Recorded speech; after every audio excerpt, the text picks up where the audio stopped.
Ser podcast. Noche de lunes, noche de Ágora en Hora 25 con Iglesias, con Margallo y con Calvo. Lo abrimos ya, el Ágora, pero antes, el día en 2 minutos. Marina Fernández. Y tras 2 años de negociaciones, la Unión Europea y Reino Unido han llegado a un acuerdo para ajustar al Brexit la realidad de Irlanda del Norte. Una solución, según von der Leyen, que protege el acuerdo de paz de Viernes Santo que puso fin al conflicto del IRA, es lo que ha destacado la presidenta de la Comisión en Londres junto a Rishi Sunak, primer ministro británico, que habla de un nuevo capítulo en las relaciones entre Bruselas y Londres. El acuerdo fija distintos niveles de control de los productos británicos que entran en Irlanda del Norte en función de si luego van a pasar a la República de Irlanda. Día marcado aquí en lo político por la moción de censura que Vox ha registrado hoy en el Congreso meses después de anunciarla.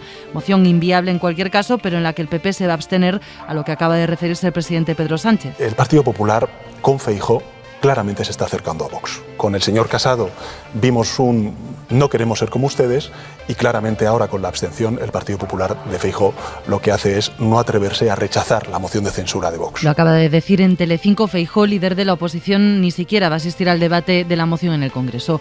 Un lunes que termina con un joven de en torno a 20 años del Rubio, Sevilla, detenido. Es el novio de la chica de 17 que han encontrado en un descampado con al menos un disparo.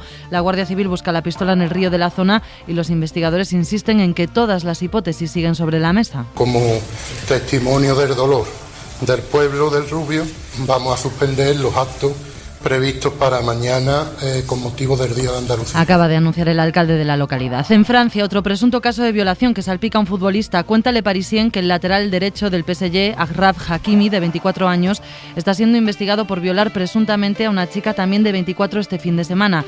La joven acudió a comisaría para contar que el jugador, con el que hablaba por redes sociales, la había invitado a casa aprovechando que estaba solo y la había violado. No ha presentado denuncia, pero la policía ha abierto una investigación de oficio.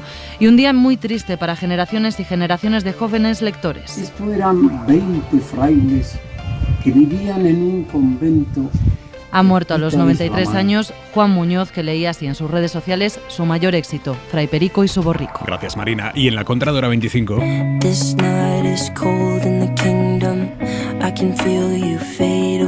A cada hora que pasa se pierde la esperanza de encontrar a alguien vivo del naufragio ayer en Italia frente a las costas de Calabria. Se han recuperado de momento 63 cadáveres, la última una adolescente de 14 años. 82 personas han sobrevivido, pero en la embarcación viajaban 180.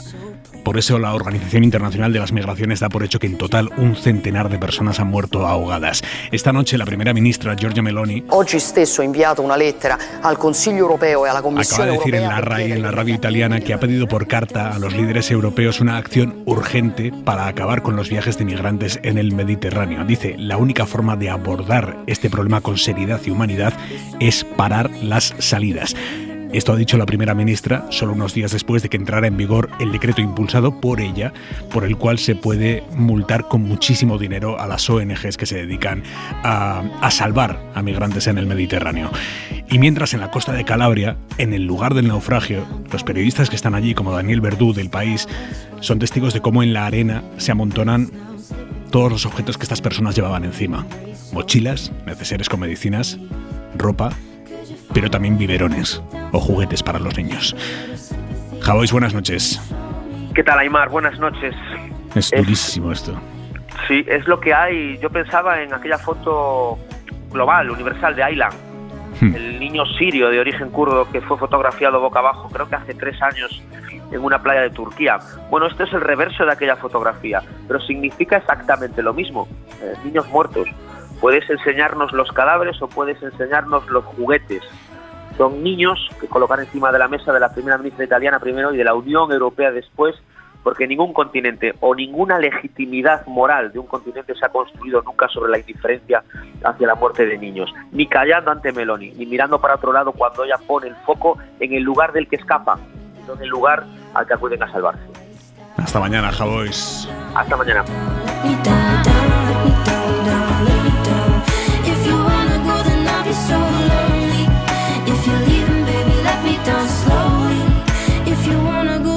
So lonely. If you're leaving, baby, let me down. ¿Cuál es la solución? ¿Dónde hay que buscar la solución para que decenas de personas no puedan morir a 150 metros de la costa de Europa después de haber viajado 1.200 kilómetros en patera y mueren a 150 metros de la costa?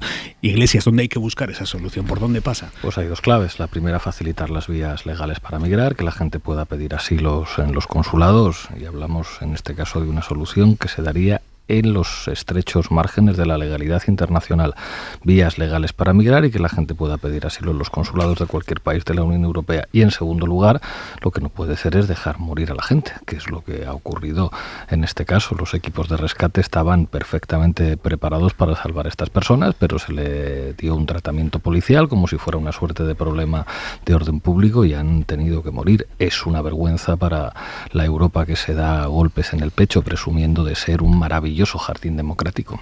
Calvo. Sin duda ninguna, proteger la vida siempre. Creo que esto está por encima de cualquier análisis que podamos emprender en cualquier circunstancia, ¿no? Y luego yo creo que en ambos lados. Es evidente que hay que distinguir la emigración económica del asilo y del asilo por circunstancias a veces durísimas en las que Europa tiene que espabilar, y yo creo que lleva demasiados años pensando que tiene que reformar los acuerdos de Dublín y no lo acaba de hacer, no se lo toma con la necesidad que requiere.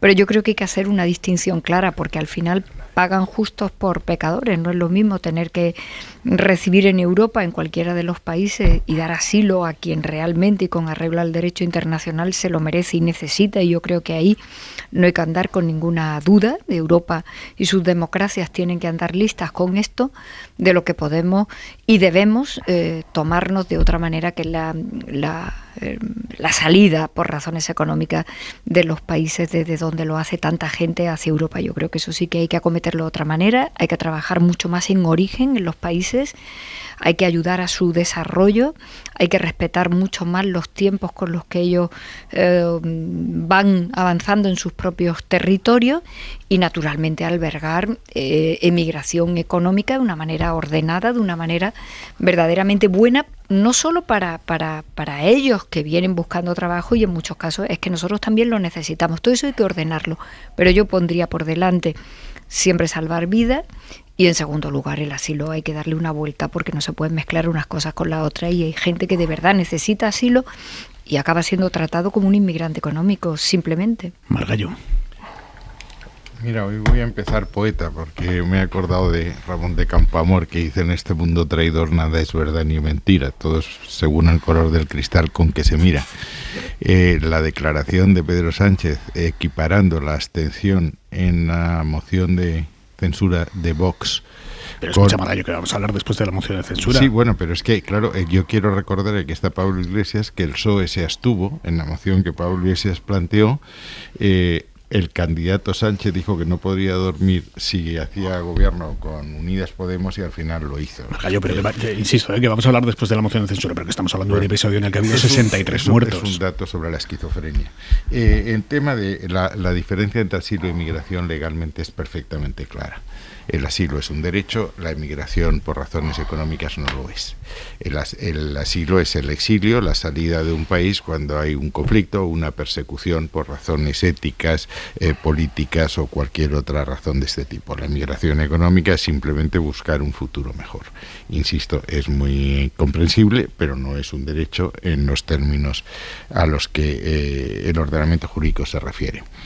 ¿Hay que favorecer la inmigración legal? Por supuesto. Hay que establecer cauces para que los migrantes que cumplan los requisitos y atiendan las necesidades que se pueden cubrir en los mercados, en los países a los que vayan, lo puedan hacer. Lo otro es crear guetos absolutamente insostenibles. Respecto a la inmigración irregular, las medidas son conocidas.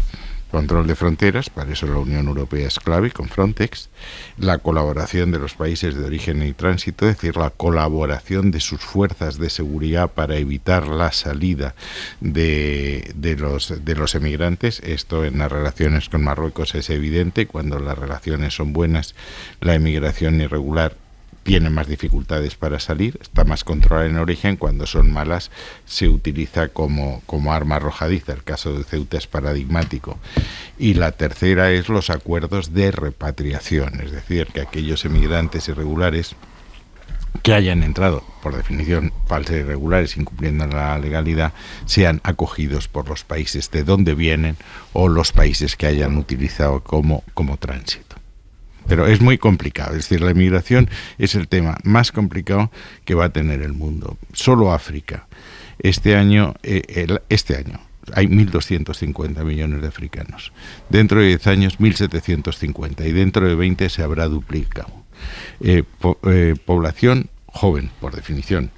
En segundo lugar, una población con más renta que la que tiene ahora. Y en contra de lo que se cree, cuanto más renta hay, mayor es la tentación de emigrar hacia Europa. Cuando la renta es muy baja, se emigra a los países de alrededor. Cuando la renta crece, se emigra a los países de Europa. Es un fenómeno bifronte. Vamos a necesitar emigrantes para cubrir los puestos de trabajo que no podemos cubrir y mantener estado de bienestar, dada nuestra tasa de natalidad, pero a su vez una emigración irregular crea unos fenómenos sociales y políticos absolutamente incontrolables, y no hay país que pueda acoger, eso decía Michel Rocard, a toda la pobreza del mundo. Iglesias. De todas maneras, hay una cosa que estaría bien que dejáramos claro, la inmigración existía Carmen, siempre. Dame un segundo, que al estar en Córdoba no sé si me oyes cuando hablamos los dos a la vez. Voy a Iglesias y voy a ti ahora mismo. O sea, yo creo que una vez más se revela una notable hipocresía. Buena parte de la gente que viene de países de África viene de situaciones perfectamente equiparables a la que vive la población civil ucraniana, que ha llegado a España en condiciones dignas, que han demostrado que cuando hay voluntad política, claro que se puede recibir a gente que huye de guerras o que huye de situaciones muy difíciles, que por otra parte algo tienen que ver con Europa. Las migraciones han existido siempre y cualquiera de nosotros que nos encontráramos en la situación que se encuentran esas personas haríamos exactamente lo mismo. Plantear esto como un problema de orden público creo que es una enorme hipocresía y nadie está planteando soluciones irreales. Se está planteando facilitar las vías legales para la migración, se está facilitando racionalizar el derecho de asilo y dejar a un lado la hipocresía. No hay que olvidar que hace muy poquito tiempo quedó acreditado por parte de muchos medios de comunicación que nuestras propias fuerzas y cuerpos de seguridad y nuestro propio gobierno dejó operar a agentes marroquíes en nuestro territorio, y esto tuvo como consecuencia que hubiera decenas de personas que perdieron la vida y cuyo único delito era intentar migrar. Poner una alfombra a los discursos del odio, a los discursos de la ultraderecha que plantean que las personas migrantes son delincuentes, que representan un enorme desafío a nuestros valores, es una enorme hipocresía. Son personas migrantes las que trabajan en la agricultura, las que hicieron posible que los servicios públicos funcionaran durante la pandemia, y creo que este es uno de los elementos que pone frente al espejo a Europa. Los mismos dirigentes europeos que presumen de demócratas y que dicen que las guerras tienen que ver entre un enfrentamiento entre dictadura y democracia, cuando tienen que hablar de la frontera sur, pues suenan de otra manera. Calvo. La humanidad se ha conformado tal cual está justamente por todos los movimientos migratorios a lo largo de la historia. Deberíamos de aprender de esto, porque yo creo que si no tenemos esta perspectiva, alimentamos rápidamente a quienes se aprovechan siempre en términos de presente y en términos muy demagógicos esto de que nos invaden continuamente, ¿no? La humanidad está hecha de esto, de movimientos a veces muy espectaculares, otras veces muy complejos. Baste hacer mención a cualquiera de las cosas que nos han ocurrido a nosotros como península, que somos el producto mestizo del trasiego de culturas, de invasiones y de movimientos también de otro tipo más pacífico. Dicho esto, yo creo que sí que hay que hacer una reflexión muy, muy severa sobre lo que Europa está dejando de hacer. Europa ha decidido que algunos países se las arreglen como pueda. Europa ha decidido que algunas fronteras le importan y otras que no. Que definitivamente el tema de las fronteras para la formación de la Unión Europea no está siendo lo suficientemente importante y no se está reflexionando lo suficiente. Y entonces vamos a parches, ¿no? Alemania resuelve el problema de los turcos como puede, Grecia está a su suerte, hacemos un acuerdo con Turquía para los refugiados sirios, a España se la deja bastante sola en muchas ocasiones en la frontera sur, y cuando hablo de la frontera sur no solamente estoy hablando del estrecho, estoy hablando también de cuando se abre la llamada ruta atlántica a las Canarias, y yo creo que es que hace ya mucho tiempo, y yo tengo esperanza en que el presidente en el semestre español este asunto lo aborde, porque es el presidente de España y sabemos lo que para nosotros significa que Europa se tome mucho más en serio qué hacer con sus fronteras, que de paso se tiene que tomar evidentemente con mucha más profundidad el asunto de quienes llegan, porque muchos llegan porque los necesitamos.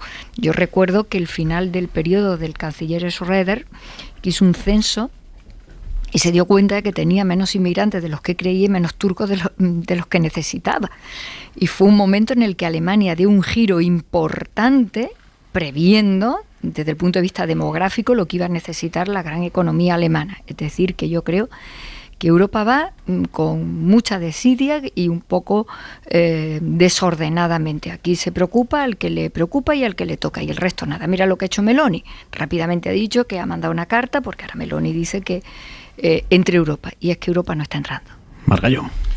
Vamos a ver, el tema de Ucrania, al que ha aludido Pablo Iglesias, es el claro ejemplo para distinguir entre lo que es derecho de asilo y lo que es emigración económica. En Ucrania están viniendo porque hay una guerra. Es el ejemplo típico de lo que es asilo, que insisto es un derecho desde la Convención de Ginebra. Respecto al tema de la historia, es verdad lo que dice Carmen, pero la historia tiene un giro importante a principios del siglo XX. Hasta el siglo XX las emigraciones masivas se producían desde Europa a países con extensiones ilimitadas, recursos muy abundantes y con una cultura similar a la nuestra, menos hechos, menos similar pero menos hechos. La inmigración era pues de Alemania, de España, de Italia, de Irlanda cuando la gran hambruna, a Estados Unidos, a Canadá, Argentina, Chile, Nueva Zelanda, Australia, etcétera, planteaba menos problemas. Eran países vacíos, para utilizar la expresión actual, y por tanto necesitaban gente, y la gente que recibían era gente más o menos como ellos y formados. A partir de ese momento las emigraciones vienen desde el sur pobre a los países ricos, con una cultura muy madura, muy cerrada.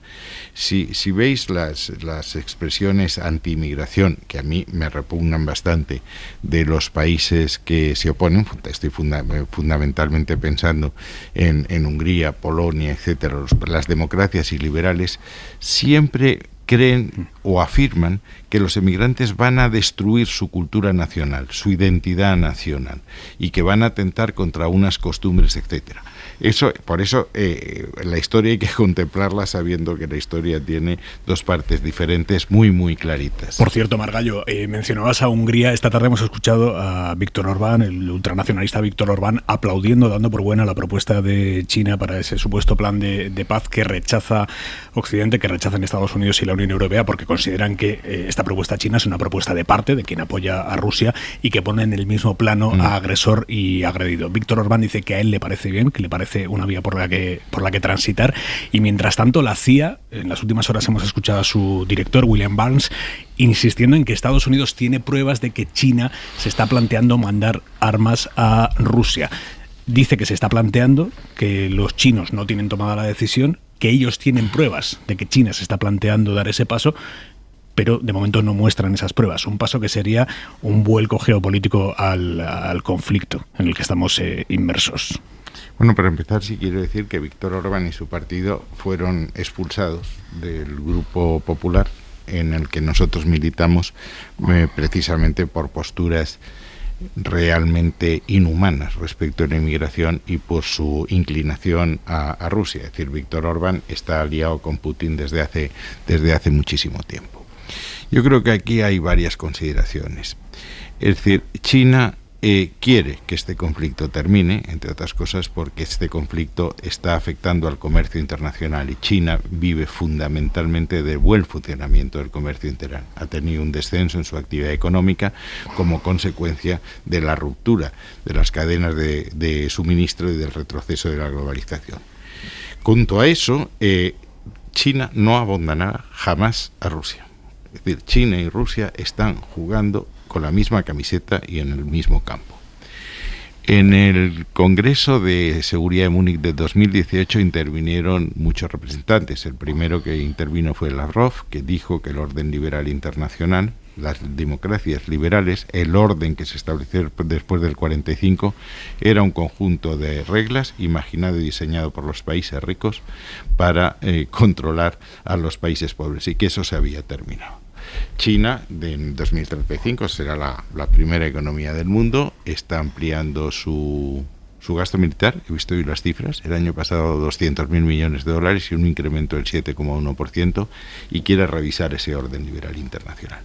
Y para esa revisión necesita aliados, y su aliado es Rusia. Y hay algo que los chinos saben muy bien: si abandonase a Rusia, su crédito en el resto de los países que confían en China desaparecería, porque el que hace un cesto hace ciento. ¿En qué se va a traducir eso? Yo no creo que de momento vayan a suministrar armamento, entre otras cosas porque no es necesario. Basta que suministren elementos básicos para la industria militar rusa, que es muy potente, componentes o agentes auxiliares de fabricación necesarios para hacerlo, pero en ningún caso van a abandonar a Rusia. O sea, yo creo que es evidente para cualquiera con un mínimo de formación en geopolítica que estamos en un contexto de crisis sistémica en la que hay dos competidores en el plano económico, que son China y los Estados Unidos. China desde hace tiempo con una ventaja en la producción agroindustrial, y Estados Unidos con una ventaja en las finanzas, porque siguen controlando los mercados financieros a través de su divisa y de otros mecanismos, y sobre todo a través de una agresividad militar que los estadounidenses nunca dudan en usar para proteger sus intereses. Claro, a partir de ahí, y esto es una obviedad, creo que lo que es noticia es la agresividad del lenguaje estadounidense. Ya fue sorprendente que en la cumbre de la OTAN en Madrid se definiera con hostilidad a China. Estamos hablando del primer socio comercial de Alemania y estamos hablando de un socio comercial determinante para la Unión Europea. Que la OTAN le definiera con esa hostilidad, que sorprendió a China, que reaccionó, nos habla de unos Estados Unidos que parece que están dispuestos a todo. Decir que tienen pruebas de que China se está planteando el envío de armas, ya sabemos lo que significa eso en el lenguaje estadounidense. A partir de ahora creo que hay que poner encima de la mesa con el mayor pragmatismo qué es lo que más le interesa a Europa. Si una prolongación del conflicto, o incluso que el conflicto se extienda a otros territorios y vayamos acercándonos poquito a poco a una tercera guerra mundial entre potencias nucleares de consecuencias imprevisibles, o apostar de manera radical por una paz que permita imaginar escenarios distintos. Pero desde luego, cuando los Estados Unidos señalan con esa agresividad a China, pues ya sabemos en qué se puede terminar traduciendo esto tarde o temprano. Calvo. A ver, China llevaba mucho tiempo intentando intervenir de una manera más intensa y más clara en los cambios estratégicos de la política, altísimo nivel de la política geoestratégica. China se ha abierto y ya no tiene punto de retorno. Quiere decir que si la historia de China está en los momentos en los que está cerrada, y en este momento se ha abierto para siempre, lo que significa que está apostando intensísimamente en el cambio de paradigma. Y lo está haciendo habilidosamente, porque yo coincido con José Manuel en que seguramente el peligro, la inminencia de que suministre armas no es tan cierto.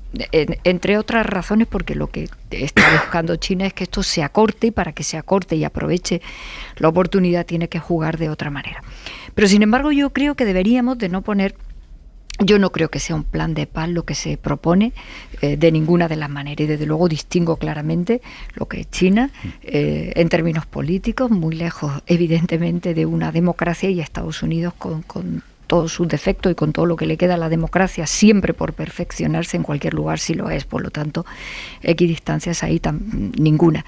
Yo lo que sí creo es que no deberíamos de poner tanta intensidad en el papel que pueda jugar China, y que hay que jugar con otros países que se han alineado claramente y que pueden ayudar. Turquía, India está muy lejos, pero también porque yo creo que si, en fin, con una cierta buena fe queremos salir de esto lo más rápidamente posible, no podemos poner un foco sobre China de esa manera, porque eso de alguna manera provoca también la reacción de cualquier manera y defensiva que va a hacer Estados Unidos, que sigue siendo la primera potencia mundial, y yo creo que eso no nos conviene absolutamente a nadie. Así que yo bajaría el pistón de mirar tanto a China en este asunto, sabiendo que tiene un papel capital, no tanto porque le interese Rusia, sino porque su apoyo ahora mismo está ahí para otro tipo de cuestiones bien importantes y que no son ahora mismo las que tienen primera línea, y habría que estar mirando también a qué papel puede jugar. Es verdad que Turquía, con lo del terremoto, Erdogan se ha quedado muy muy tocado. Hemos visto ya manifestaciones, ayer vimos un equipo de fútbol ya con todo lo que importa el fútbol, ¿no?, haciendo nada más y nada menos que en Turquía presión en contra de Erdogan, pero yo creo que habría que estar mirando y presionando a otros países de los que se han quedado o bien alineados con Rusia o bien que tienen que entrar en el juego, porque si no, esto lo vamos a convertir en un juego binario muy duro entre Estados Unidos y China, y desde luego a Europa no le va a interesar. Son las 10:30, las 9:30 en Canarias. Estamos en el Ágora de Hora 25 con José Manuel García Margallo, con Carmen Calvo, con Pablo Iglesias. Hemos mencionado antes Italia y quiero volver a ese país porque hoy precisamente ha sucedido allí una auténtica sacudida a la política italiana, al centro-izquierda italiano, el Partido Demócrata, que es el equivalente al PSOE aquí en España, bueno, pues allí en Italia. El voto popular ha convertido en secretaria general del Partido Demócrata a una mujer de 37 años, se llama Elly Schlein, que creo que lo estoy pronunciando bien, primera mujer en ser líder del partido y la persona más joven de toda la historia que ha liderado el partido. Representa al ala más izquierdista, podríamos decir, del Partido Demócrata, y se ha hecho con la Secretaría General, a pesar de que en su momento los militantes del partido votaron una cosa distinta. Pero el sistema de primarias de este partido da mucho peso a lo que dicen los no afiliados, digamos la ciudadanía, por mucho que los militantes hubieran optado por el otro candidato, el presidente de la región de Emilia-Romagna, Stefano Bonaccini. Esto plantea dos cuestiones. La primera, el giro a la izquierda del partido, por qué rumbo opta el centro-izquierda italiano para hacer frente a Giorgia Meloni, y dos, las primarias. Las primarias abiertas, en este caso, son un mecanismo adecuado o hacen que el partido pierda el control del propio partido. Carmen, ¿qué te sugiere a ti en tu partido hermano allí en Italia? Acaba de pasar. A ver, como buena noticia, una mujer en la política italiana. Las mujeres han tenido muchas dificultades para abrirse paso y curiosamente ahora gobierna una mujer y bueno, y se va a hacer con el liderazgo de un partido que es el homólogo al mío, otra.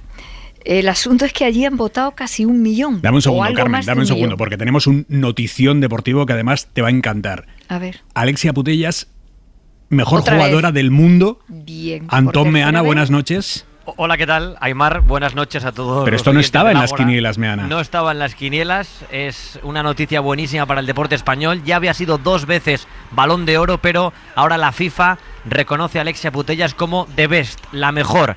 Ganando a Morgan, ganando a Beth Mead en una gala preciosa aquí en París. A esta hora contamos en directo en la cadena SER que ya es oficial. Alexia Putellas, the best, la mejor futbolista del mundo para la FIFA. Un éxito absoluto para el fútbol español, para el fútbol catalán, para el Barça y para el fútbol femenino de nuestro país, que sonríe otra vez más porque Alexia es la mejor. Esto es brutal, Carmen, sabías que te iba a gustar.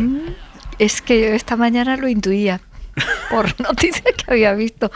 Oye, están poniendo aquí Margallo Iglesias cara de que no te quieren mucho. Sí, pues es que esta mañana, oye, esta mañana en esta radio alguien lo ha dicho, que yo estas cosas no las sigo mucho, pero alguien decía que tenía algunas posibilidades. Oye, fantástico. Colocar a una española en algún sitio en el que se considera que es la mejor, fantástico. Bueno, estaba diciendo, a Elly Schlein. Claro, estaba diciendo que este método lo utilizaron también los franceses y se cargaron el partido, ¿no? Que es, vota la militancia, pero votan también lo que aquí llamamos los simpatizantes. Creo que han votado, no sé si 1 millón o algo más de 1 millón. Eso es muy fácil, te arrasan los militantes, los simpatizantes, los electores, los que sean, arrasan al cupo de militantes, que siempre es menor porque ya se sabe que milita muy poca gente en Europa en general en los partidos, ¿no? En nuestro país pasa exactamente igual. Entonces, la pregunta es, ¿esto para qué le sirve a la estructura del partido? Al partido como tal, a la organización, a quienes luego día a día toman decisiones, pagan cuotas, tiran de todo el trabajo que hay que hacer. Esta es la pregunta que hay que hacerse. Yo estoy de acuerdo con que hay que hacer primarias y que los dueños de unas siglas son sus militantes y naturalmente el segundo cinturón de enganche, que son los electores o quienes siempre te acompañan, ¿no? Pero esto habrá que organizarlo de otra manera. Porque el que vota por simpatizante se puede desentender perfectamente luego de la suerte que corra ese liderazgo, quienes acompañen ese liderazgo o lo que se haga con ese liderazgo en la política italiana o en otra política, ¿no? Entonces es que esto es muy complicado. Y es muy complicado porque los partidos políticos son muy importantes, muy imprescindibles. A mí no me gustan los proyectos sin partidos políticos, le puedo llamar partido de otra manera, porque son un gran logro de la democracia para organizar el poder y para organizar la viabilidad de las ideas políticas en un Estado. Y a mí esto vamos a ver cómo funciona, porque claro, ahora de repente te vas a encontrar que quienes tiran del partido han pensado en otra persona y que pareciera que desde fuera se coloca un liderazgo. Yo le deseo muchísima suerte, como es lógico, porque creo que la posición que mantenemos los socialistas es una posición absolutamente necesaria en todas las democracias. Y no, me gustaría que en Italia la tuviera. Pero yo creo que a las primarias hay que darle siempre una vuelta para ver que esto de Italia, que ya ocurrió en Francia, a veces resulta poco viable. Y dicho esto, oye, parece que le he escuchado declaraciones diciendo que el modelo del gobierno de España le parece extraordinario en algunas decisiones. Creo que es una mujer que va a llevar, seguramente tenga suerte, a la izquierda. Hombre, claro, es una mujer que se ha definido además como feminista, es decir, que va a poner carne en el asador de que las ideas socialistas y la democracia se la juegan. La democracia se la juega con nosotras, se la va a jugar con nosotras durante mucho tiempo, con lo que queremos, necesitamos y proponemos las mujeres. O sea que en ese sentido me parece muy bien, pero tú me preguntabas por las primarias. Yo creo que las primarias de este modelo tienen problemas. ¿Qué lectura haces, Iglesias, de lo que ha pasado en el Partido Democrático? Bueno, esta mañana Enric Juliana, que va de moderado, pero que en realidad es un provocador incendiario, decía que es como si en el Partido Democrático Italiano hubiera ganado la candidata de Podemos. Esto me ha hecho recordar lo que me escribió un dirigente del Partido Socialista, a estas alturas ya lo puedo decir, Eduardo Madina, cuando Pedro Sánchez ganó las primarias a Susana Díaz, que dijo: habéis ganado vosotros las primarias. Y no es verdad. Una cosa es que la situación política en España y lo que representaba Podemos pudo influir en esas primarias, pero Pedro Sánchez era un señor muy del PSOE y eso no cambió. En el caso de Schlein, ella ha tenido el apoyo de Franceschini, de Boccia, de Zingaretti, de Bersani, es decir, ha tenido muchos más apoyos dentro del partido que los que tuvo Pedro Sánchez en su momento, y además fue vicepresidenta de Bonaccini en Emilia-Romagna y tampoco fue para tanto. Es decir, ha ganado una candidata del Partido Democrático, y en este caso creo que hay una cosa buena, y es que parece que la gente quiere, digamos, un estilo más de izquierdas que lo que podían querer los aparatos del partido o los sectores más del partido. Eso es una buena noticia. Pero yo creo que los que provocadoramente han echado las campanas al vuelo diciendo hay una nueva Jeremy Corbyn en el Partido Democrático Italiano, creo que se van a encontrar con que va a mantener una línea muy diferente a la de Corbyn en lo que respecta a la guerra de Ucrania y completamente pro-OTAN y en la misma línea que han manifestado otros dirigentes de su partido, y que vamos a ver un poco más de lo mismo. Ojalá esto sirva para que haya un acercamiento a posiciones más de izquierdas. Ha habido en Génova este fin de semana manifestaciones contra la guerra muy interesantes, pero el análisis provocador de Juliana yo creo que exagera. No hay que olvidar que en este país, en España, Josep Borrell fue identificado como el Óscar Lafontaine del Partido Socialista, el ala izquierda del Partido Socialista, y al final pues Pepe Borrell es Pepe Borrell, aunque coyunturalmente lo presentaran como el ala izquierda del partido. También a Alfonso Guerra le presentaron como el ala izquierda del Partido Socialista, y cualquiera que escuche a Guerra pues verá que está más cerca de Margallo que de cualquier persona de izquierdas. ¿Y sobre el concepto de las primarias? Yo creo que en este caso es muy bueno que la gente quiera más izquierda y eso influya en la dirección de un partido que estaba queriendo otra cosa. Lo que pasa es que esto puede tener... Si no te llega a haber dado la razón el resultado de las primarias, claro, ¿pensarías lo mismo? Es como, yo creo que la gente piensa que una metodología determinada siempre produce los mismos resultados y lo bueno de la democracia es que no. En este caso yo creo que a todos nos causa simpatía pues que la gente quiera ver al Partido Democrático más a la izquierda que su dirección política. Yo creo que es una cosa buena en última instancia favorecer la mayor participación. Yo me acuerdo cuando nosotros fuimos pues casi de los primeros en hacer primarias en las que podía participar cualquiera que se inscribiera en una página web. Yo creo que eso fue algo bueno en nuestro país y que muchas formaciones políticas copiaron y que ha contribuido pues de alguna forma a democratizar también las estructuras de los partidos. Vosotros, Margallo, hicisteis primarias una vez y todavía os estáis arrepintiendo. Sobre aquellas primarias habría mucho que hablar, pero es decir, sobre yo creo que hay aspectos positivos y negativos como en todo. La nueva secretaria del Partido Democrático tiene una experiencia internacional importante. Ella participó como voluntaria en la campaña de Barack Obama, estuvo en el Parlamento Europeo, pasó luego a ser vicepresidenta de Emilia Romagna, es decir, política autonómica, y luego ha sido diputada. A mí me escama que Conte, 5 estrellas, haya considerado que es un gran resultado para su partido. Yo creo que el Partido Demócrata no volverá a ser un partido potente en tanto en cuanto no se libere de la alianza con 5 estrellas y recupere una cierta autonomía y un espacio propio, no un mimetismo de 5 estrellas cuyo resultado ha sido una auténtica catástrofe en Italia. Las primarias, bueno, es que hay primarias y primarias, es decir, estas primarias han sido decididas en segunda vuelta no por los militantes, los dueños del partido, sino por aquellas personas que declaraban que comulgaban de alguna manera con los ideales del Partido Democrático. Dando en cuenta los vaivanes que ha tenido este partido, pues comulgar con esos ideales no era demasiado difícil, ¿no? A mí me gustaba mucho Enrique Letta, al que conocí muy bien, me parecía un hombre muy serio, con las ideas muy claras.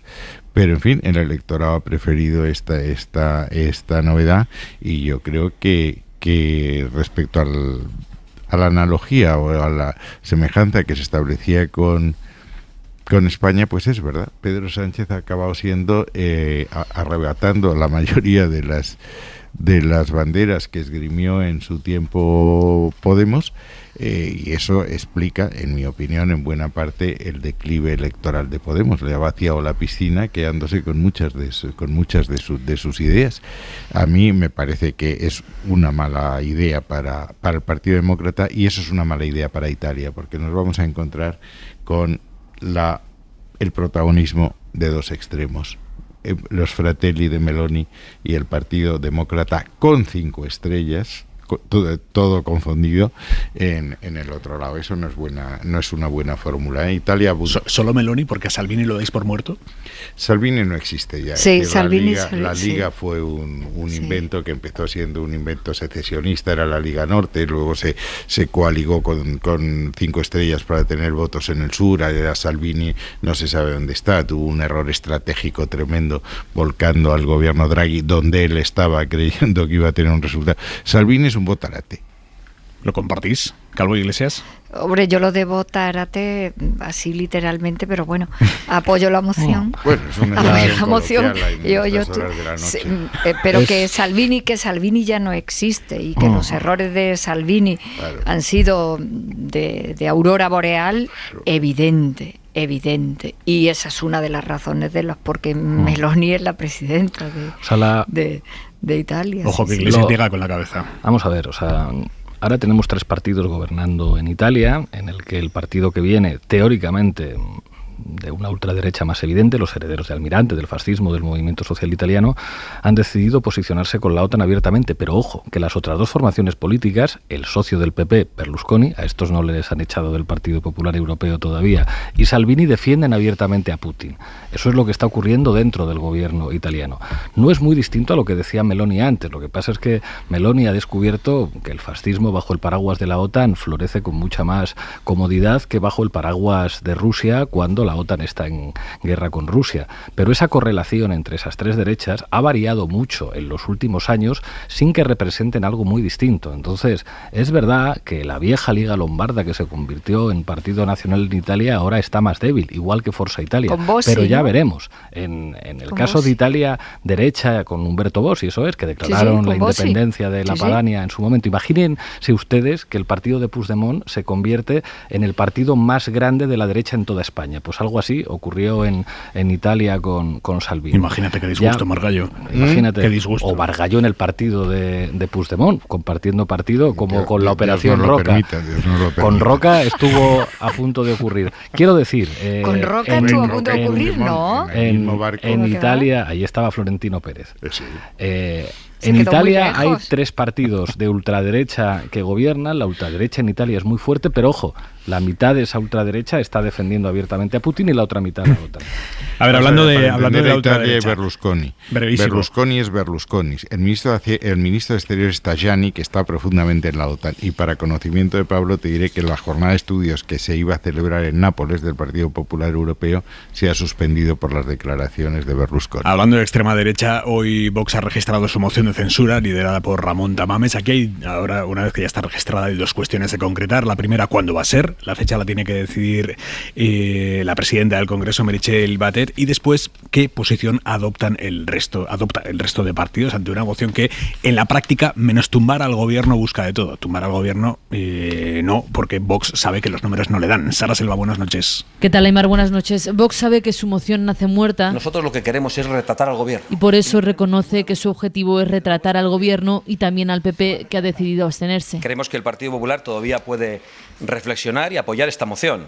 Al señor Feijóo le dijimos que la encabezase él. Pone la ultraderecha el foco en Feijóo, que busca todo lo contrario, pasar desapercibido. El presidente del PP ni siquiera va a ir al debate, aunque sí fue, por ejemplo, al del Estado de la Nación. Será una victoria de Sánchez, y lo que necesita España, a diferencia de todo este show al que vamos a asistir, lo que necesita España es estabilidad, es rigor. Critica el PP que Vox monte esta performance política, dicen que es lo que opinan también en Podemos. Dado el esperpento, dado el numerito y dado el ridículo que supone esa moción de censura, no nos debería hacer perder, ni a los grupos parlamentarios ni a la población en general demasiado tiempo. En eso coincide también Esquerra. Los republicanos han propuesto incluso acordar entre los grupos una especie de boicot a la moción para no blanquear, dicen, a la ultraderecha, pero quieren que haya consenso y no todos ven factible renunciar a su turno de palabra. Os pregunto, consecuencias políticas de la moción y cuál debería ser el posicionamiento más inteligente, no sé si ponerlo entre comillas, del resto de partidos ante la estrategia que pasa por presentar a Tamames. Iglesias. O sea, más allá de la cuestión de Tamames, que es verdad que tiene demasiados elementos bizarros, aquí va a haber dos elementos. Por una parte, una competición en la derecha, digamos, quién lidera el discurso en la derecha frente al gobierno. Creo que esa es la pretensión de Vox, disputarle al Partido Popular el liderazgo en las bases electorales cada vez más ultraderechizadas del conservadurismo español. Y por otra parte, cómo se le enfrenta a la izquierda. Me preocupa que el PSOE repita la estrategia que inició en las elecciones en Andalucía. Nosotros somos la mejor opción para frenar a Vox y por lo tanto vamos a aprovechar esta moción de censura para decir cuidado que viene el lobo y nosotros como partido moderado somos la mejor alternativa. El problema de esa estrategia es que da alas a Vox como vimos en Andalucía. De hecho, creo que quien está legitimando determinados discursos de ultraderecha, digamos, para colocarse en una posición supuestamente más cómoda, ignora que la clave para derrotar a la derecha y a la ultraderecha no es señalar con el dedo solamente a un partido político, sino señalar el peligro que representa todo ese bloque y combatirles con políticas sociales muy concretas. El problema de la ultraderecha en España no es Vox. El problema es que la ultraderecha penetra ideológicamente a sectores de la judicatura, a sectores de las fuerzas y cuerpos de seguridad, a buena parte de los medios de comunicación de Madrid y a una serie de sectores económicos que están viendo a Salvini y dicen, pero si no pasa nada con Salvini en Italia, ¿qué problema va a haber en España con un gobierno de coalición con el PP y Vox? Eso es lo que hay que combatir. Calvo. A ver, si lo que quiere es retratar al gobierno, se compra una cámara de fotos y nos podíamos ahorrar todo esto, que va a ser un poco así, ¿no? A mí sí me preocupan algunas cosas. Primero, me preocupa la utilización absolutamente ridícula, ¿no?, esto de que nace muerta. Bueno, es que las mociones no pueden nacer muertas. Quiero decir que el sentido que tienen realmente va en otra dirección, va en el intento, en fin, serio y verdadero de tomarse como se debe de tomar, no solamente esta figura jurídica que es constitucional de primera mano, sino también, en fin, la seriedad de la política, ¿no? Esto es lo que hace Vox continuamente, desestabilizar instituciones, arremeter contra ellas, laminarlas. Es el formato de la ultraderecha en el mundo. O sea, como esto de la democracia yo no lo acepto, no me lo creo, pues tengo a mi disposición de la manera que me resulte a mí oportuna cualquier cosa. Vamos a ver, si lo que quieres retratar al gobierno, no puedes utilizar artillería de primera mano como esto, que requiere recursos, tiempo, pérdida de tiempo para otras cosas y sobre todo el espectáculo que le va a dar a la ciudadanía, que dice, si esto no va para ningún sitio, ¿cómo se pueden poner, cómo se van a poner desde tribuna a decir las cosas que se van a oír y las cosas que van a colocar como distorsión continua? Este es el problema. Este es el problema. Tú pones 2 mociones de censura que sabes que no van a ningún sitio para poner en descrédito absoluto lo que tendrían que ser los debates políticos, que tendrían que tener otra altura, otra profundidad, en la que la gente sintiera desde ideas diferentes, desde posiciones ideológicas distintas, pero que la gente se viera reflejada allí. Es decir, eso es lo que yo quiero, eso es lo que me gustaría, y tener confianza. Este es el lío. Este es el lío. Luego ya ahí lo puedes meter todo, claro está. Ahí puedes meter a quien eliges de candidato, que es otra segunda distorsión. Porque es verdad que la legislación, la normativa te lo permite, pero para eso tienes tú un partido, para eso te presentas a las elecciones, para eso tienes todos esos líderes que ni siquiera pueden sostener allí un debate. Yo creo que hace muy bien el gobierno, porque además es su papel y desde luego por la parte que corresponde a mi partido, claramente es lo que tenemos que hacer, decir que sí, que vale. Esto lo plantean de una manera completamente distorsionadora de lo que es esa figura, de lo que tiene que ser. Esa figura es muy importante, nosotros la utilizamos en serio para intentar, evidentemente, en terminología política muy básica, derribar al gobierno, y lo conseguimos, porque para eso está. Entonces, cuando se dice nos la tenemos que tomar en serio, hay que ir a defender evidentemente el intento que supone una moción de censura, hace muy bien el gobierno y desde luego mi partido hace muy bien devolverle la moneda de no, escucharemos, contestaremos, rebatiremos y le trasladaremos por lo menos a la ciudadanía en general y en fin también a nuestro electorado como partido en particular, que nosotros sí estamos siempre en la defensa de las instituciones de verdad. Esto es lo que a mí me preocupa, la utilización. Por lo demás ya sabemos lo que se va a poder decir y a partir de ahí, pues claro, ya todo vale. Pero también es verdad que Casado, que hablando de primaria fue el tercero que las perdió y el que acabó alzándose con la secretaría, en fin, con la presidencia de su partido, por lo menos Casado en esto puso una línea roja. Y que creímos en aquel momento cuando la puso que iba a durar y que significaba algo, pero puso una línea roja. Yo recuerdo aquello porque yo estaba a 4 metros de Casado en el banco del gobierno cuando le dijo a Abascal y a Vox, nosotros no vamos a ir. Y lo que es verdad es que Feijóo ahí ha retrocedido. A ver, Margallo, eso también es un mensaje. ¿Por qué abstenerse en lugar de votar en contra como hicisteis con la etapa Casado? Alguna puntualización. La censura en España es una censura constructiva, a diferencia de otros países. Entonces, esto en términos teatrales... En todo es constructiva, José Manuel. En todo es constructiva. No, en Portugal no. No, en todo es constructiva, de manera diferente, pero en todo es constructiva. No tienes que presentar un candidato a la presidencia del gobierno, pero bueno, luego entras tú en la clase de constitucional. Ahora voy a contestar No, yo no te doy pregunta. Clase porque cuando las doy las cobro. Venga, bueno, aquí también. Vamos a ver. Entonces, aquí hay 2 actos y 2 protagonistas. Un protagonista lo que hace es decir por qué hay que echar al gobierno, que es el diputado que presenta la moción, y se presenta otro que dice qué es lo que quiere hacer con España si obtiene la confianza de la Cámara, que es Ramón Tamames. Históricamente las mociones de censura en España se han presentado por 2 motivos. Una, para quedarse con el gobierno, que es lo que hizo Pedro Sánchez, y otra, para lanzar a un líder, dar a conocer a un líder, que es lo que hizo Felipe González. No cambió el gobierno, pero puso los cimientos para llegar al gobierno un poco después. Y Hernández Mancha no tenía que darse a conocer. No había nada que hacer. O sea, eso no tenía ningún sentido. Entonces, aquí lo que nos encontramos es que la censura al gobierno, yo creo que el PP coincidirá mucho con Ramón Tamames, que hará un gran discurso. Segundo, el problema es que Ramón Tamames tiene que presentar un programa, un proyecto de sociedad con el que no coincide. Es decir, las diferencias entre Tamames y Vox son tan abismales como las que tiene Vox con el Partido Popular. Si hablamos del lenguaje de la inmigración, si hablamos de las autonomías, si hablamos de economía, Tamames está en economía social de mercado y el ala llamada liberal de Vox, si es que eso puede existir, es una economía trampiana. Tamames cree en el cambio climático, sus últimas actuaciones en radio han sido esas. Y Tamames es catedrático Jean Monnet, es un europeísta convencido. Es decir, es la antítesis del programa de Vox. Entonces la confusión aquí va a ser tremenda. Yo creo, insisto, Tamames lo hará muy bien, hará un retrato, un diagnóstico de la situación que será muy brillante, pero no puede ir mucho más allá, porque las propuestas suyas no coinciden con el partido que le presenta. ¿Tú por qué crees que ha aceptado? Bueno, supongo que creerá que tiene un deber patriótico de llamar la atención a la ciudadanía de lo que está pasando en España y de lo que puede pasar si este gobierno continúa y si gana las elecciones. Él ha estado preocupado hace mucho tiempo, supongo que lo sabéis. Él pretendió lanzar, y de hecho se empeñó en lanzar a Albert Rivera como contrapunto al gobierno socialista, y ahora él cree que Sánchez está conduciendo al país a una situación muy complicada desde el propio punto existencial. Es decir, Ramón Tamames no coincide con esta visión que ha comprado Pedro Sánchez de que España es plurinacional, confederal y una economía intervencionista. No cree en nada de eso. Hora 25. Aimar Bretos.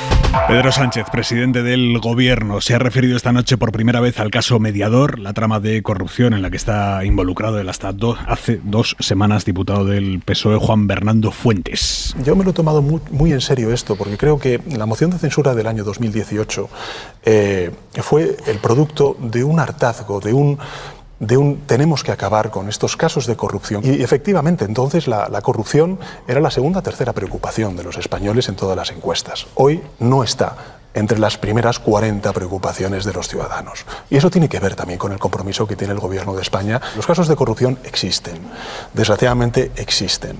Pero lo importante es que cómo se responde a ellos. Hoy hemos sabido que el PP de Canarias se va a personar como acusación popular en este caso, y hemos sabido también que el PSOE, la dirección federal, les ha pedido a sus diputados que extremen las precauciones, que sean ejemplares, que vigilen con quién entran y con quién salen. David Junquera, buenas noches. Buenas noches. El presidente presume de velocidad. Actuamos de manera rotunda y tajante a las pocas horas de conocerse y de darse a conocer este caso. Y presume también del correctivo aplicado a Tito Berni. Esta persona ya no es diputada de las Cortes Generales, tampoco es, desde luego, miembro del Partido Socialista. Eso dice Sánchez, y Montero desde el atril de Ferraz lanza un aviso a los cargos electos. Tolerancia cero con la corrupción. Y lo haremos con este señor como lo haremos con cualquier otro. Esperan que no sea necesario, pero asumen que el escándalo les hace daño y que el PP va a aprovechar para hipertrofiarlo. Para muestra, Ayuso. Tito Berni, espero que Sánchez tenga modo de demostrar que nunca estuvo en los negocios de Tito Berni. Tito Berni va a hacer caer este gobierno. En Génova no llegan tan lejos, pero no renuncian a explotar el tema. Pues tiene que ser otro de los temas calientes y bochornosos, y no estoy utilizando dobles intenciones cuando hablo de caliente. El PP canario se personará en la causa y el nacional explora otras vías. Tenemos presentadas una batería de iniciativas parlamentarias y a día de hoy no descartamos nada. El PSOE le dice a los populares que tienen plancha en casa y recuerda el caso del patrimonio de la alcaldesa de Marbella. Cantidades que no me atrevo ni a pronunciar desde este micrófono. O la petición de 15 años de cárcel que hace la Fiscalía para Fernández Díaz. Que conozcamos, sigue militando en el Partido Popular y no ha habido ningún tipo de reproche por parte del señor Feijóo. Dice Montero que populares y socialistas tienen formas muy diferentes de afrontar la corrupción. Y hoy hemos sabido, bueno, el sumario sigue sacando a la luz la forma de operar de un grupo de corruptos y corruptores, empresarios que pagaban a políticos, comisiones, a un alto militar también para que les gestionaran sus contratos, sus sanciones, sus inspecciones, y todo esto lubricado con noches de cenas, hotel, coca, viagra y prostitutas. Los periodistas de la SER en Canarias han buceado hoy en lo que Tito Berni, este ya exdiputado del PSOE, Juan Bernardo Fuentes, decía sobre la corrupción en los últimos años. Radio Club Tenerife, Javi Rodríguez. La corrupción campa a sus anchas con impunidad en connivencia con los jueces mientras los chorizos están libres. Ese era el lamento literal de Juan Bernardo Fuentes, alias Tito Berni, 7 años antes de que sus fotografías aparecieran en la prensa.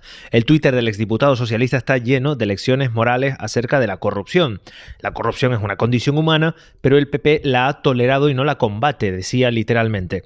Con ocasión del Mundial de Fútbol en 2014, se preguntó sobre Josep Blatter, ¿qué se puede esperar de un corrupto y un misógino? 8 años más tarde, acabó siendo fotografiado por el mediador de una trama de corrupción y extorsión a ganaderos a cambio de mordidas en una habitación de hotel o directamente en un club de alterne, presuntamente pagando a cambio de sexo. El Tito Berni clamaba en sus redes sociales por el fin de la injusticia, el enriquecimiento de unos pocos y la corrupción, y ha acabado acusado de ser el nexo de una trama por cohecho, falsedad, blanqueo de capitales, tráfico de influencias y pertenencia a grupo criminal. ¿Cómo puede darse un caso tan obsceno, diputado mediante, en 2020, 2021, 2022, después de todo lo que hemos visto, después de dónde venimos? ¿Cómo puede darse un caso tan obsceno? Carmen, empiezo por ti porque esto afecta a tu partido. Sí. A este le ha pasado, y le digo como le pasaba a Granados, que se iba también a las televisiones a denostar la corrupción y a dar lecciones de moral. Parece que es un formato, ¿no? A ver, hay algo de sentido común, ¿no? En grupos humanos grandes, y a la política nos dedicamos mucho, siempre hay alguien que decide hacer lo que no tiene que hacer, y no solamente para él y para todo el sistema, sino de paso para todos los demás, que nos roba también la honestidad y el prestigio y el esfuerzo. Y yo, sin embargo, creo que en este asunto todos los partidos deberíamos de adoptar el mismo modelo de respuesta, además de la legal, y evidentemente lo que tiene que ver con la justicia y con los delitos que se cometen y con la persecución en un modelo de Estado de Derecho. Yo creo que deberíamos de dar entre todos la misma respuesta siempre, porque sería la única manera de achicar al mínimo, o hacer posible totalmente, que la gente esté en un cargo público para esto. Porque al final, como existe, si todo eso además se utiliza, la sensación que puede tener también la ciudadanía, que es al final lo único que importa, es que esto parece que es un peaje irresoluble, y no puede ser eso, no puede ser un peaje irresoluble del modelo democrático. Quiero decir que en esto deberíamos de tomar decisiones, pero además decisiones todos por igual.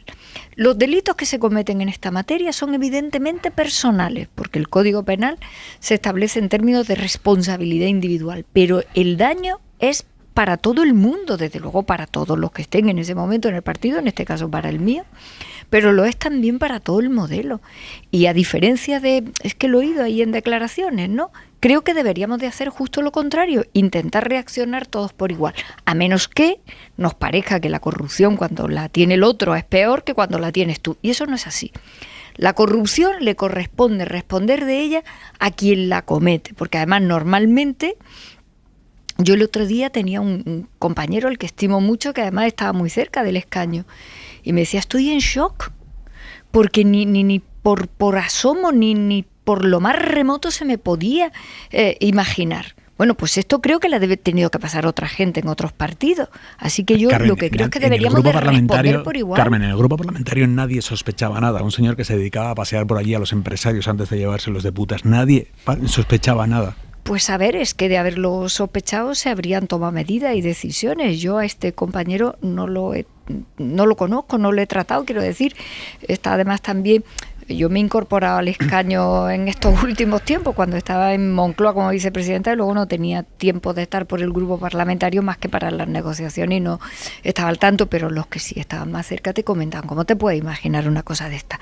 Pero que me imagino que esto también le pasa a otros. Por lo tanto, lo que yo creo que es que tendríamos que tener una respuesta por igual.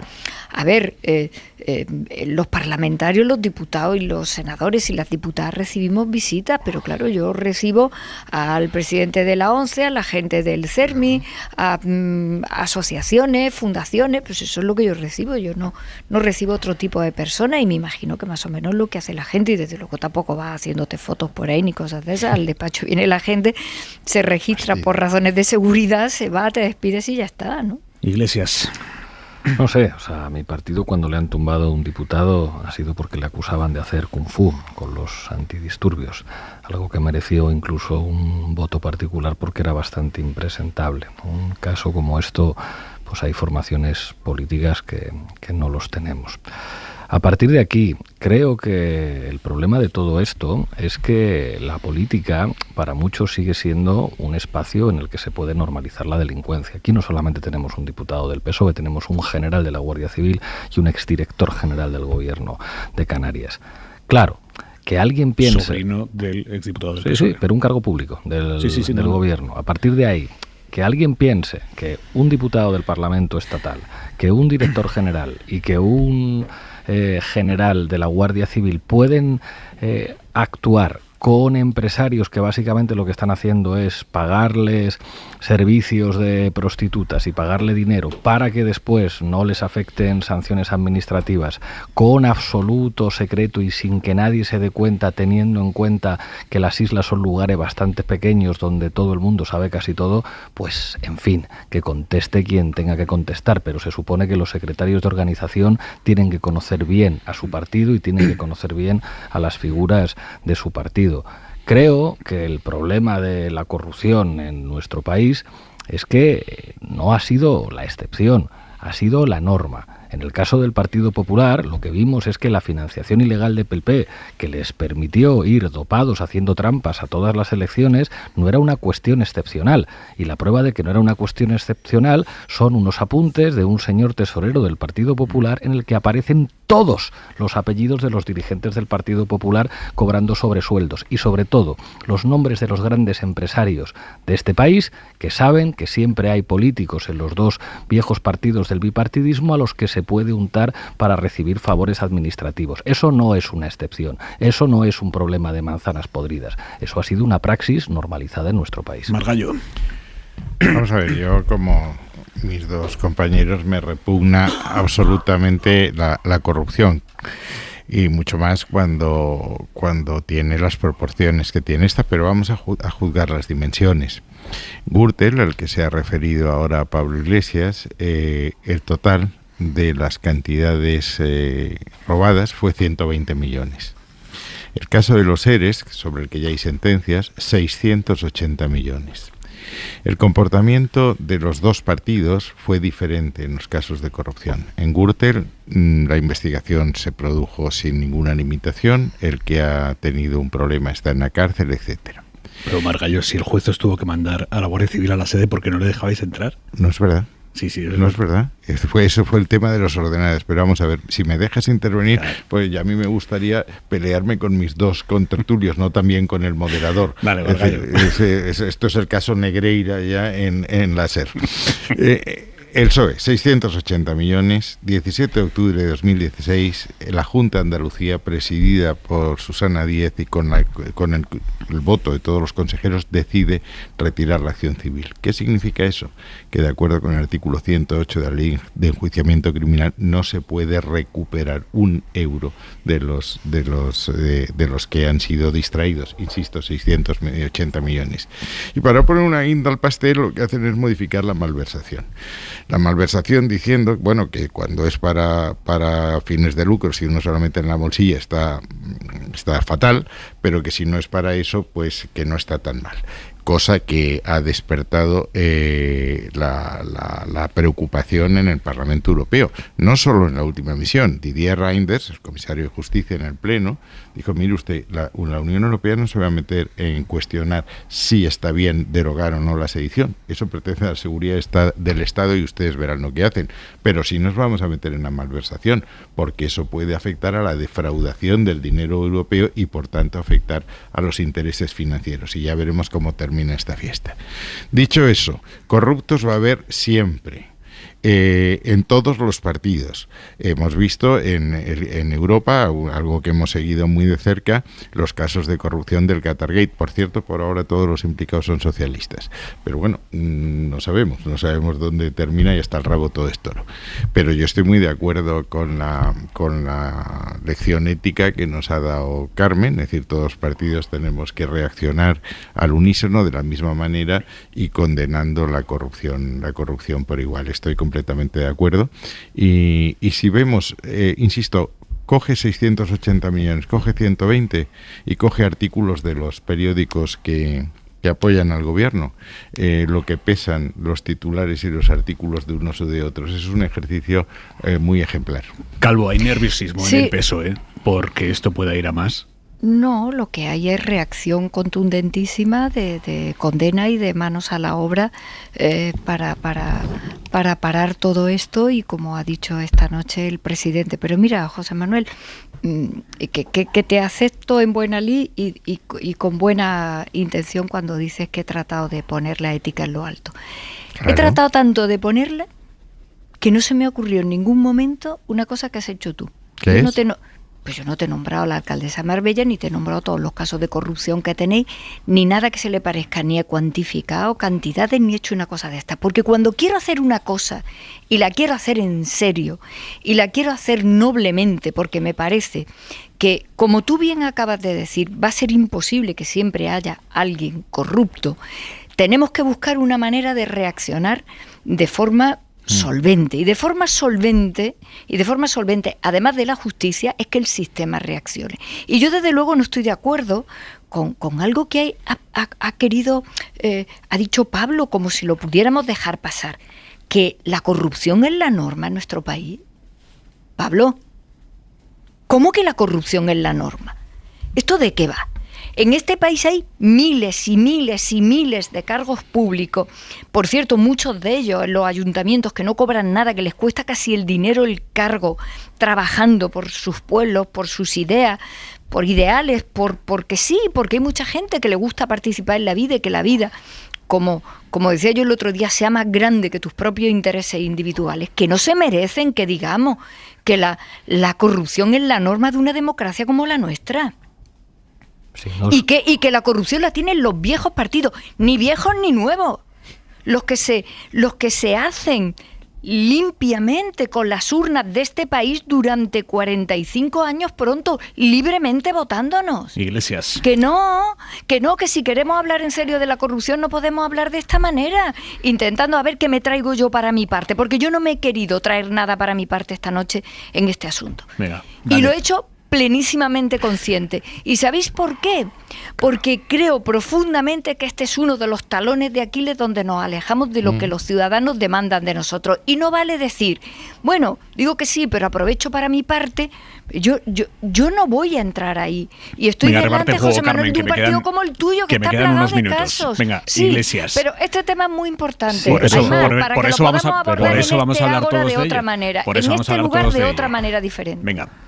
Yo creo que en un país en el que la Fiscalía pide 15 años para un exministro del Interior y pide 12 años para el DAO, uno de los mayores jefes de la policía, un país en el que su agente secreto más importante es Villarejo, un país en el que uno de sus principales partidos de gobierno se ha financiado ilegalmente en las campañas y en el que los empresarios más importantes de este país aparecen en los sumarios de financiación ilegal, hablar de corrupción sistemática y hablar de corrupción como forma de gobierno, por mucho que no se lo merezcan un montón de concejales honrados, es revelar la historia de este país. Mi partido existe por eso, si no, no existiría. Claro que la corrupción ha sido sistemática.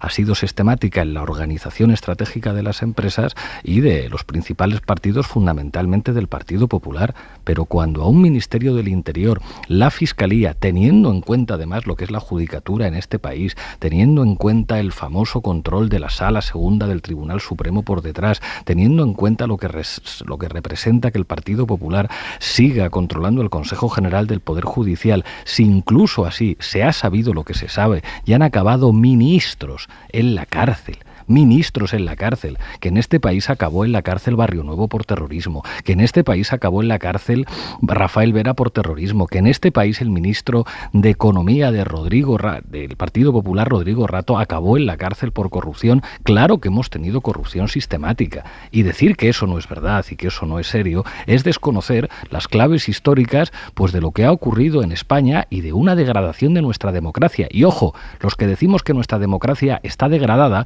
lo decimos porque queremos nuestra democracia, porque los que dicen que aquí hay normalidad democrática, que aquí no pasa nada, que es normal que el presidente del gobierno tenga... yo igual de breve... Carmen, no me interrumpas. Venga, ya, pero Iglesias, termina breve, por favor. Voy a ser igual de breve que Carmen. Aimar, que en este país se pretenda normalizar, que se pueda espiar al presidente del gobierno con Pegasus, que la ministra de Defensa tenga Pegasus, los casos de corrupción que han generado que buena parte de la ciudadanía tenga la sensación de que les toman en pelo, normalizar la mentira en los medios de comunicación, que es lo que ocurre, y hablar de normalidad democrática. Claro que no hay normalidad democrática en España desde hace mucho. Punto y 25. Soledad Gallego Díaz. El gobernador de Calabria lo ha dicho con claridad. En el fondo, los naufragios y los ahogados frente a nuestras costas nos dejan perfectamente indiferentes. La emoción del instante dura un instante, y pocas horas después nadie quiere oír hablar de lo ocurrido, sobre todo porque está bastante claro cómo se podría evitar. Bastaría con ponerse de acuerdo para establecer unas rutas seguras de migración, un sistema de llegada legal de inmigrantes. Pero la Unión Europea lleva años intentando llegar a algún acuerdo de este tipo, con evidente fracaso. La llegada de inmigrantes, por mucho que todo el mundo sepa que vienen porque hace falta de mano de obra barata, es uno de los temas favoritos de los populismos de extrema derecha y nadie quiere dejarles espacio. Así que la Unión, el Parlamento Europeo, los parlamentos nacionales, todo el mundo se hace el loco y se van dejando pasar los años y los naufragios y los ahogados. Esta vez llegarán fácilmente a 100 cuerpos, entre ellos decenas de niños en las playas de Calabria. El colmo es que ni tan siquiera se organizan ya correctamente las operaciones de rescate de las lanchas a punto de naufragar. Ni ese mínimo rasgo de vergüenza nos queda. Punto y 25. Estabais a punto de abrir ya el larguero hoy con acento catalán, con acento español, con acento Putellas, mano. Sí, y con acento argentino. También. Aimar, la gran vencedora ha sido Alexia Putellas en ese segundo trofeo FIFA que ha conseguido, el de Best, donde votan periodistas y jugadoras, ya sabes, y seleccionadores también. Y además, ahora vamos allá con Antón Meana, que seguramente nos va a atender a alguno de los protagonistas de la noche. Y además vamos a hablar con Cesc Fàbregas, uno de los futbolistas de la gran generación de la selección española que ganó en 2008, 2010, 2012, que ahora está jugando en Italia, en Como. No ha elegido mal sitio para jugar y para vivir. ¿No? En segunda, en la Serie B, sí, están en la zona media-baja, pero que siempre es un placer charlar con él y, entre otras cosas, para muchos es el mejor amigo de Leo Messi, seguro estará contento por el premio de Messi. Abrimos ya el larguero. Carmen Calvo, Pablo Iglesias, José Manuel García Margallo, hasta el lunes que viene. Hasta el lunes. Hasta el lunes. Un abrazo. Y por cierto, felicidades a todos los oyentes andaluces. Mañana 28 de febrero, el día de nosotros mañana, nuestro día. Descansen los oyentes andaluces y los del resto de España también. Hasta mañana. Adiós. Suscríbete a Hora 25. Todos los episodios y contenidos adicionales en la app de Cadena SER y en nuestros canales de Apple Podcast, Spotify, iVoox, Google Podcast y YouTube. Escúchanos en directo en la SER de lunes a viernes a las 8 de la tarde.